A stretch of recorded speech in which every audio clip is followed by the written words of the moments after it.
We know that antimicrobial resistance is one of the biggest problems facing healthcare. We also know that the cell wall is a validated target of antimicrobial compounds. We study the cell wall so that we can better understand how to beat these bacteria at their own game. How do they make their wall? How do they break their wall? And how do they recycle their wall? And how can we stop those processes to inhibit the bacteria? We're currently in a pretty severe era of antibiotic resistance, and what this has been propagated by is decades of ignoring this problem, of not developing new drugs and not developing new methods of killing these bacteria. There's no one aspect of the cell wall that dominates the AMR issue. And there's several things involved. The first is the bacteria can make their wall thicker, and that allows them to evade the action of certain antibiotics because they simply just don't get taken up by the cell.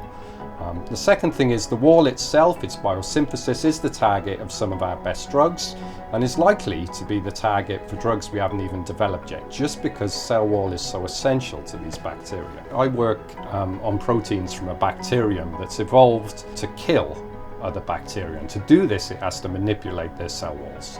So it has a vast amount of enzymes to do this, 4 or 5 times the amount a typical bacterium would do, and it deploys these as active agents to kill other cells. Because they've evolved over so long to be so specific to do this job, they're experts at it, and we can learn from that. So these cells have evolved to recognize, to kill, to manipulate, to metabolize their prey. So if you're such an effective killer, how do you maintain that effectiveness? You are killing this cell in the easiest way, the most effective way. So on the molecular level, we're asking, how do you do that? And then when we know that, how can we use that information to affect the way we kill these cells too, in perhaps a more conventional sense? So not only does it tell us something about the predator, it often tells us something unappreciated about the prey.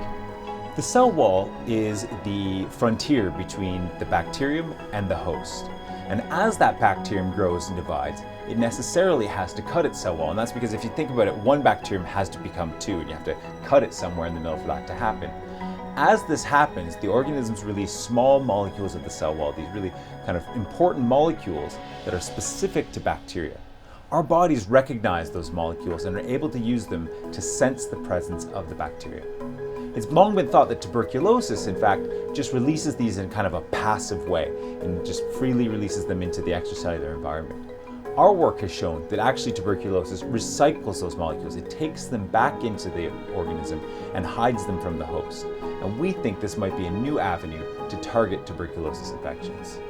The reason we think that's the case is that if we can stop recycling, we can force the bacterium to release more of these molecules so that our body is better able to recognize the infection early and stop it before it becomes a major problem.